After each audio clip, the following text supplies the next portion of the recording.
दोस्तों, हमारी आज रामायण की सबसे ज्यादा प्रेरित करने वाली कहानी यह बात सिखाती है कि छोटे से छोटे प्राणी यानी कमजोर से कमजोर जिसको अपने अंदर लगता है कि मेरे अंदर तो कुछ है ही नहीं, मैं तो लायक ही नहीं हूँ, वो भी विशाल काम कर सकता है। बस मनोभावना होनी चाहिए, आपके इमोशन सही होनी चाहिए। तो आइए दोस्तों, हमारे आज के इस कहानी को पढ़ते हैं और अपने आप को प्रेरित करते हैं। दोस्तों, यह कहानी रामायण की है। यह कहानी उस समय की है जब प्रभु श्री राम ने अपना लंका विजय अभियान शुरू किया था। वह लंका पर विजय पाने के लिए उस अभियान को छेड़ चुके थे। साथ में उनके विशाल वानर सेना थी और उनके छोटे भाई लक्ष्मण भी उनके साथ ही थे और पूरी उम्मीद थी कि विजय प्राप्ति की जाएगी। लेकिन सबसे बड़ी समस्या यह आ रही थी कि उस विशाल समुद्र को पार कैसे किया जाए, लंका तक कैसे पहुंचा जाए। उस विशाल समुद्र में ऊंची ऊंची लहरें उठ करके आ रही थी। इतनी विशाल सेना उस समुद्र को ना तो तैर करके पार कर सकती थी और ना ही उड़ करके पार कर सकती थी। प्रभु श्री राम ने बहुत बार प्रार्थना की, विनती की कि समुद्र देव शांत हो जाइए, लेकिन उधर से कोई उत्तर नहीं मिल रहा था। प्रभु श्री राम को क्रोध आ गया और उन्होंने अपना दिव्य अस्त्र ब्रह्मास्त्र निकाला और चलाने के तैयारी में थे कि तभी अचानक से श्री राम जी के सामने समुद्र देव प्रकट हुए। माफी मांगने लगे कि प्रलय से पहले प्रलय नहीं लाइए प्रभु श्री राम, बाकी आपकी इच्छा है। आप मुझे मेरी मर्यादा बनाए रखने के लिए मुझे माफ कीजिए। अगर आप मुझे माफ नहीं करेंगे तो सब कुछ खत्म हो जाएगा, जल का जो रूप है वह खत्म हो जाएगा, ऐसा मत कीजिए। प्रभु श्री राम कहा, फिर क्या किया जाए, इसे पार करके लंका कैसे पहुंचा जाए? तो समुद्र देव ने बताया कि आपकी सेना में नल और नील नाम के दो भाई हैं, जिनको बचपन में ऋषियों ने श्राप दिया था, क्योंकि ये ऋषियों के सामान उठा उठाकर नदी में फेंक रहे थे।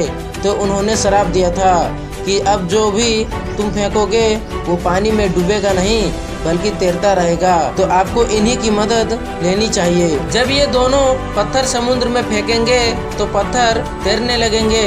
इनके मदद से सेतु का निर्माण शुरू करवाइए। जब ये सेतु का निर्माण होगा तो ये राम सेतु बनेगा।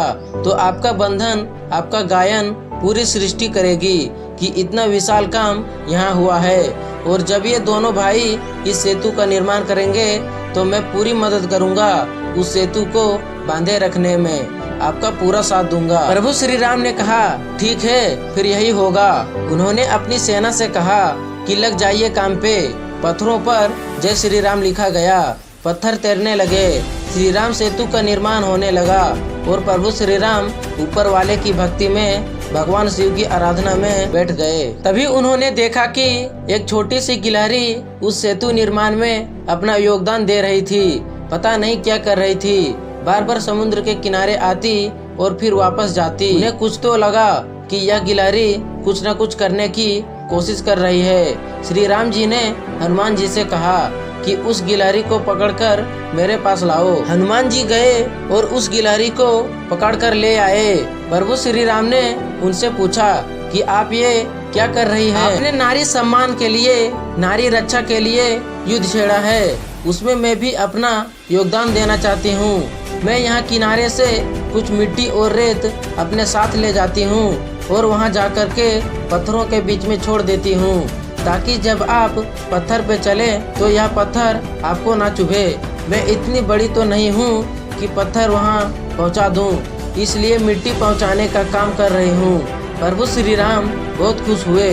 उन्होंने पूछा कि आपको डर नहीं लग रहा? गिलहरी ने कहा कि इतने बड़े युद्ध में अगर मेरी मौत भी हो जाए, आप माता सीता की गरिमा की रक्षा के लिए, उनके गौरव की रक्षा के लिए इतना विशाल युद्ध छेड़ चुके हैं। धर्म की रक्षा के लिए अगर इसमें मेरी जान भी चली जाए तो कोई बात नहीं, मेरे लिए यह सम्मान की बात होगी। उस नन्ही गिलहरी ने इतनी बड़ी बड़ी बातें की तो प्रभु श्री राम खुश हो गए और उन्होंने उस गिलहरी की पीठ पर अपनी उंगलियों को फेर दिया। कहा जाता है कि गिलहरी के पीठ पर वो जो निशान होते हैं वो प्रभु श्री राम की उंगलियों के निशान है। दोस्तों, यह खत्म हो गई, लेकिन यह बहुत बड़ी बात सिखाती है कि छोटे से छोटे प्राणी यानी कमज़ोर से कमज़ोर, जिसको अपने अंदर लगता है कि मेरे अंदर तो कुछ है ही नहीं, मैं तो लायक ही नहीं हूँ, वो भी विशाल काम कर सकता है।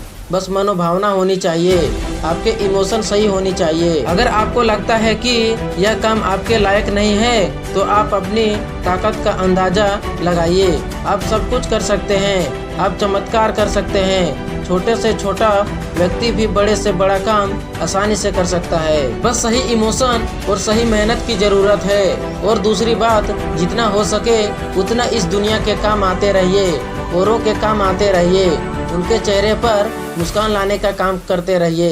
दोस्तों, आपको हमारा यह कहानी कैसा लगा आप कमेंट में ज़रूर बताएं और लाइक करके चैनल को सब्सक्राइब ज़रूर करें।